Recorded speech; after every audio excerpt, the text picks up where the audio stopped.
अब एक टाइप का क्वेश्चन ये पूछा जाता है आपका पेपर में, इस टाइप के भी क्वेश्चन आपके पूछे जाते हैं। यहाँ पर मैंने एलसीएम एचसीएफ दोनों साथ ही में रख लिया, ठीक है, क्योंकि जैसे मैंने बताया मेरा कोशिश यही है कि मैं आपको अलग अलग टाइप के क्वेश्चन दिखाऊं, ना कि मैं आपको एक ही क्वेश्चन आपको बार बार दिखाऊं। बात समझ रहे हो? तो यहाँ पर देखो आपका पेपर में एलसीएम एचसीएफ डेसिमल के फॉर्म में भी पूछा जा चुका है। यहाँ पर क्वेश्चन आपका एचसीएफ पे पूछा गया था, तो यहाँ पर मैंने एलसीएम लगा दिया आप लोगों के लिए। देखो इस तरीके के क्वेश्चन में काफी लोग गलती करते हैं। यहाँ पर आपको जो चीज समझना है वो मैं आपको समझा देता हूँ।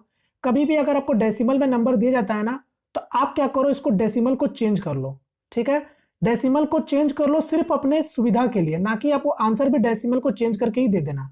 जैसे कि अगर मैं इस क्वेश्चन में बात करूं, तो यहां पर देखो पॉइंट के बाद सिंगल डिजिट है, पॉइंट के बाद डबल डिजिट है, पॉइंट के बाद ट्रिपल डिजिट है। तो मैं क्या कर रहा हूं, 1000 से गुना कर देता हूं सभी नंबर में। तो ये क्या बन जाएगा, 500 बन जाएगा। ये नंबर क्या हो जाएगा, 750 बन जाएगा। और ये नंबर 125 बन जाएगा। अब क्वेश्चन में चाहे एचसीएफ पूछे चाहे एलसीएम पूछे, अब तो आप आसानी से बना लोगे।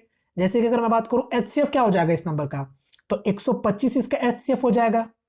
इसका एचसीएफ क्या हो जाएगा, 125 हो जाएगा।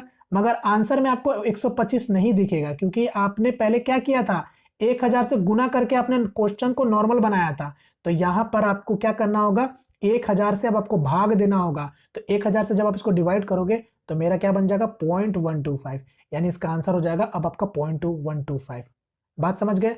यानी क्वेश्चन अगर जब भी डेसिमल फॉर्म में हो तो आप पहले उसको नॉर्मल बना के सॉल्व करोगे, फिर बाद बाकी क्वेश्चन को फिर वैसे ही छोड़ देना। यानी 1000 से पहले गुना किया था तो 1000 से आप भाग दे देना।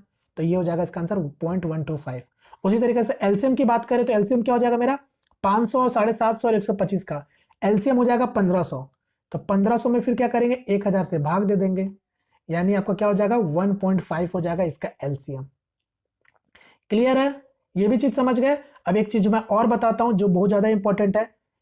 जैसे कि आपके एग्जाम में इस तरीके से भी क्वेश्चन देके आपको कंफ्यूज किया गया। जैसे कि क्वेश्चन आपको दे दिया जाता फ्रैक्शन में 18/54, 3/9 और समथिंग कुछ भी 2/6, इस तरीके के क्वेश्चन जब फ्रैक्शन में आपको और आपसे एचसीएफ और एलसीएम पूछे तो ध्यान दीजिएगा, हमेशा जो भी फ्रैक्शन दिया जाए तो एक बार देख लेना कि वो फ्रैक्शन सॉल्व हो रहा है या पहले नहीं हो रहा है।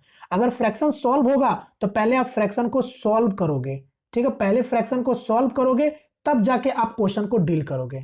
बात समझ गए? वरना अगर आप ऐसे ही बना दिए तो फिर आपका आंसर गलत हो जाएगा। चाहे अब एलसीएम पूछे चाहे एचसीएफ पूछे, पहले फ्रैक्शन को आपको सॉल्व करना पड़ता है। क्लियर हो गया ये भी चीज? और बाद बाकी ये तो आप निकालना जानते होंगे।